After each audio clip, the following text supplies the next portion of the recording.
On s'est quitté vendredi soir avec beaucoup de déception, hein, dans les couloirs de Lille. Depuis, bien entendu, il y a un autre match, une autre histoire. Comment vous essayez de repartir de l'avant après la soirée difficile de vendredi, tout en sachant que le match de demain est très important, peut-être pas capital, comme vous le dites régulièrement, mais très important. Oui, on a perdu. On doit donc maintenant analyser, le match, on doit essayer de comprendre pourquoi on a perdu le match avec les joueurs, avec, le staff et puis bon, on oublie, on met de côté, on prépare le match, d'après.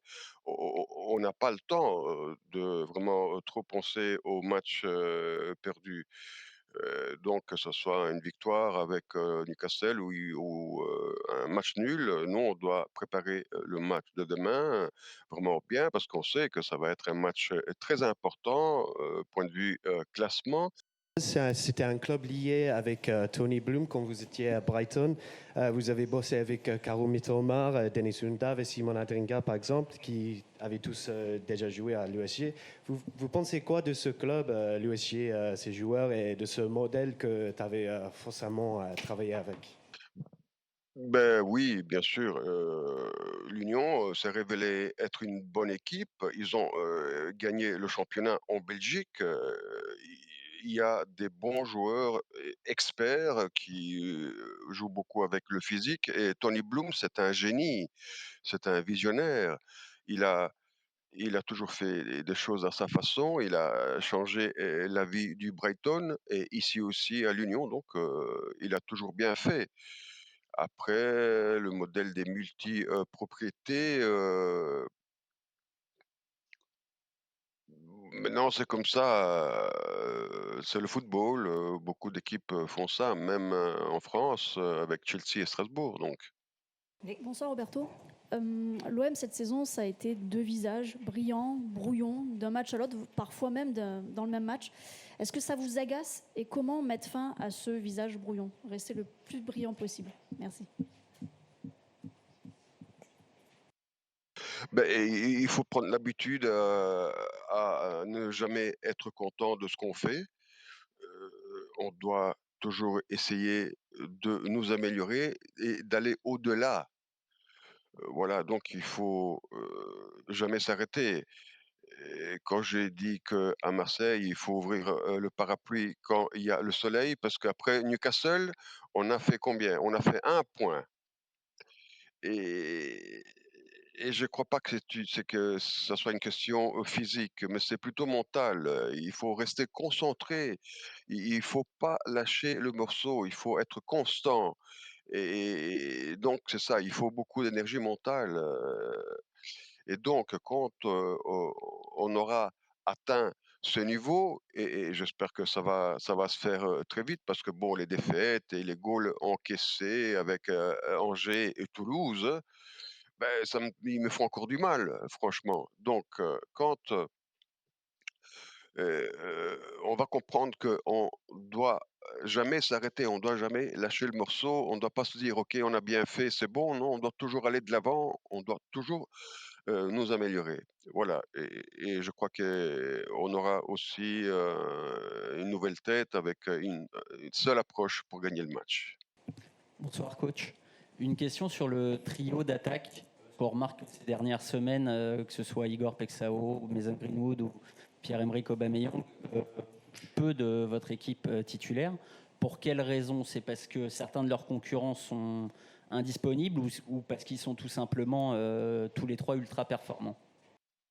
Cette question, vous pouvez me la faire quand Traoré et Gueye seront là, parce que sinon je mets qui? De temps en temps, je mets Weah devant à l'attaque, mais pour le moment, c'est les joueurs que j'ai et c'est pas facile, de jouer tous les matchs pour les 3 attaquants.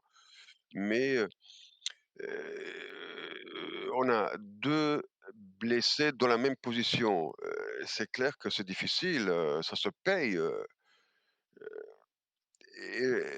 et je ne dis pas qu'on perd des énergies physiques, mais aussi des énergies mentales, parce que il y a beaucoup de matchs à jouer, il faut bien les préparer, il faut les jouer il faut dépenser des énergies et puis c'est difficile de récupérer tous les 3 jours. Mais bon, c'est ça le défi vraiment à relever. Autrement, voilà, enfin, la même chose vaut pour les autres, hein. J'ai vu l'Union gagner contre, Galatasaray, puis jouer contre Anderlecht et ils ont pas fait un bon match. Du moins la 1re mi-temps, l'Union n'a pas, bien joué. Donc ça arrive même, aux autres. Si nous, on veut aller au-delà, si on veut vraiment, développer notre jeu, ben, on va devoir, jouer bien chaque match. Coach, bonsoir. Lors de vos 2 victoires en Ligue des Champions, vous avez marqué 2 buts en moins de 10 minutes. C'est aussi quelque chose que vous faites souvent en championnat. Votre équipe, depuis que vous êtes arrivé à Marseille, c'est arrivé 5 fois en championnat, je crois, cette saison. Est-ce que c'est un moment particulier que vous travaillez avec vos joueurs sur la concentration, après avoir marqué un but, de pouvoir enchaîner rapidement? Est-ce que c'est quelque chose de particulier dans votre tactique?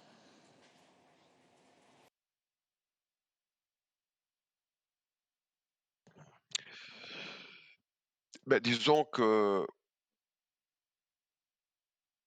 voilà, c'est des choses qui arrivent, sur le moment. On ne sait pas vraiment, travailler, cet aspect. C'est pas que si on marque un goal et puis, on reste en défense. Non, on continue à attaquer et même au Vélodrome, chez nous, après avoir marqué un goal, on est plein d'enthousiasme.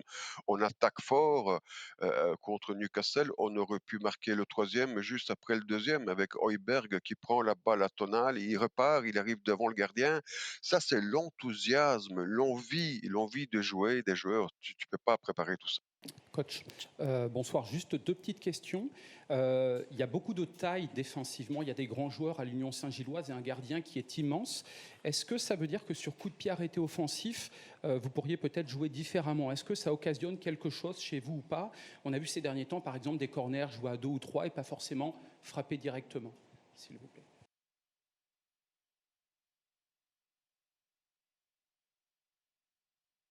Oui, oui, tout à fait, tout à fait. On cherche d'autres solutions, heu, et on essaye toujours, de faire le mieux. Bon, parfois ça n'arrive pas, ça ne nous réussit pas, mais c'est justement pour ça qu'on change un peu. Et vous faites, le coach? Vous faites l'entraîneur? Vous êtes entraîneur? Oui? Et je voulais vous demander, vous étiez très déçu après le match à Lille. Est-ce que demain, au-delà du résultat de tout ça, vous attendez une réaction d'orgueil, une réaction de champion de vos joueurs?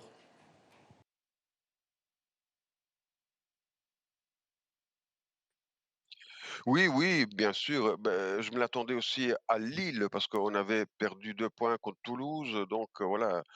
Mais bon, c'est pas parce que, ils ont pas réagi parce que moi je voulais quelque chose de plus. Non, c'est pas ça. Mais bon, parfois, comme, disait la collègue, parfois, voilà, on a 2 faces et parfois c'est disons, c'est la face la moins positive, la moins bonne, qui ressort de dans notre jeu.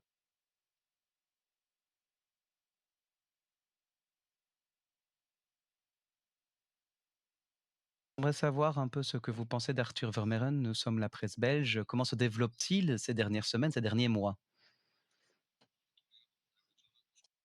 Arthur, je le voulais dans mon équipe déjà l'année passée quand il est parti de, Atlético Madrid. Il a, choisi d'aller, à Leipzig. Je l'avais appelé, j'avais parlé avec son procureur, son manager.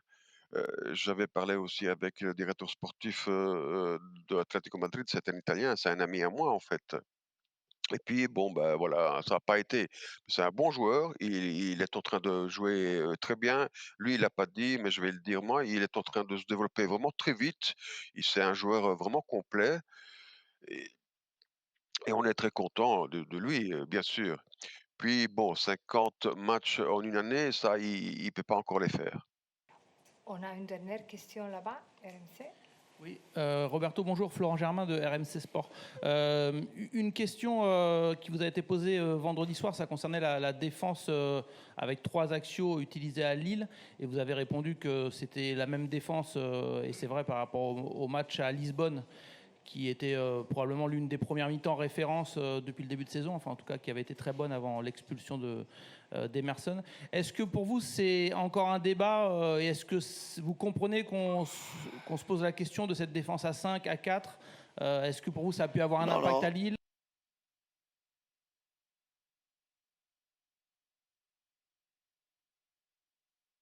Lisbonne ni l'autre match, on n'a pas joué à 5, on a joué à 4 en défense. Et puis avec le ballon, Emerson montait, on devenait à 3. Mais sans la balle, on était 4. Quel était le problème à Lille sur ce point que vous soulevez? Vu qu'on n'a pas vraiment fait de pression à Bentaleb et André, les latéraux de Lille montaient. Donc, Weah et Igor Paixão qui faisaient les extérieurs, ben, ils restaient un peu trop en arrière, un peu trop en défense. C'était ça le souci, le problème. Mais on n'a pas joué à 5, on a joué à 4. On a joué à 5 au départ avec Atalanta. Voilà, c'est le seul match contre Atalanta où on a commencé à 5. Et quand on joue à 5 comme contre l'Atalanta, c'est parce qu'on n'avait pas Weah, on n'avait pas Emerson. Et il y avait encore des absents. Et donc, on a essayé de proposer Murillo à droite et Ulises Garcia, mais à Lille, on n'a pas joué à 5. C'était une manière de le dire simplement, mais c'est vrai qu'on avait le sentiment qu'il y avait peut-être plus 3 axiaux. Quando abbiamo la palla Oui, giochiamo voilà. a 3. Mais du coup, j'ai pas terminé ma question. Est-ce que ça peut avoir un impact Però bisogna dirle in maniera corretta, precisa, perché sennò si fa Oui, je sais, confusione. je sais. Il faut être précis. PSG joue à 3 ou à 4 en défense? Le Paris Saint-Germain? Sì, gioca a 3 o a 4. Bah, c'est pareil, ils ont un latéral qui s'insère dans le cœur du jeu, donc ça dépend. Ils ont un latéral souvent qui s'insère dans le cœur du jeu, et donc ça dépend. Bravissimo, ça quindi dépend de non la giocano a possession. 3. Oui, non, bien. Voilà, donc ils jouent à 3 avec la balle et à 4 sans la balle. Mais est-ce que pour vous, ça peut vos choix défensifs, je termine la question, est-ce que ça peut avoir un impact sur les forces que vous avez au milieu de terrain? Est-ce que parfois, selon ce que vous choisissez en défense, vous pouvez avoir plus ou moins d'impact dans le cœur du jeu? Parce que parfois, on vous a vu mettre un Nadir ou un O'Reilly un cran plus haut pour faire ce lien entre milieu de terrain et attaque. Et est-ce que ça peut être une conséquence parfois des choix que vous faites en défense? C'était ma question. Sì. Oui, tout à fait. Ça dépend aussi des joueurs. Avec Atalanta, mets les 5 derrière, je mets devant les 3 attaquants et Paixão a fait vraiment l'attaquant.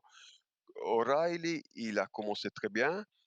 Puis, disons, Vermeeren a vraiment commencé à super bien jouer. Donc, O'Reilly a joué un peu moins. Il n'était pas en très bonne forme, mais c'est un bon joueur qui a presque toujours bien joué quand il a été appelé.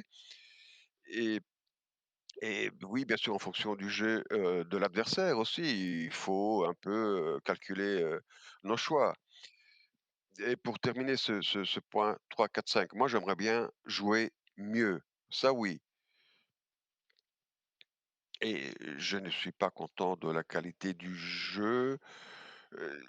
Si, oui, quelques matchs, Brest, Lisbonne, 1er match, Lens, 1re mi-temps, excusez-moi, Metz, PSG, 1re mi-temps. Quelquefois, on a vraiment, bien joué, mais j'aimerais bien jouer encore mieux. Partout, hein, la balle doit circuler plus vite, les 1 contre 1. Voilà, Weah contre Newcastle, la 2e mi-temps, il a fait plein de dribbles, il est passé, il a vraiment été très bon. D'autres fois, on est moins bon et voilà, on joue moins bien. Je crois que l'absence de Guéry et Traoré, ça a quand même un impact sur le numéro 10. Parce qu'aujourd'hui, on n'a pas vraiment un numéro 10 chez nous, dans notre équipe. O'Reilly, Mason, Greenwood, plus ou moins. Et voilà, même en fonction de Greenwood, je compose mon équipe. Parfois, il part plus à gauche, parfois il part plus au milieu. Ça dépend du match. et ça dépend du jeu que j'ai envie de faire. S'il doit suivre Zappacosta, l'extérieur de Atalanta qui attaque beaucoup, ben je lui demanderai quelque chose de trop grand. Donc je le mettrai plus au mieux et modifier l'équipe en fonction de ça. Mais dire changer de 5 à 4, non. Avec Atalanta, oui, on a joué à 5 en défense. À l'avenir, ça pourra arriver à nouveau de jouer à 5, mais bon, sur les extérieurs, on aura Paschao et Wistan.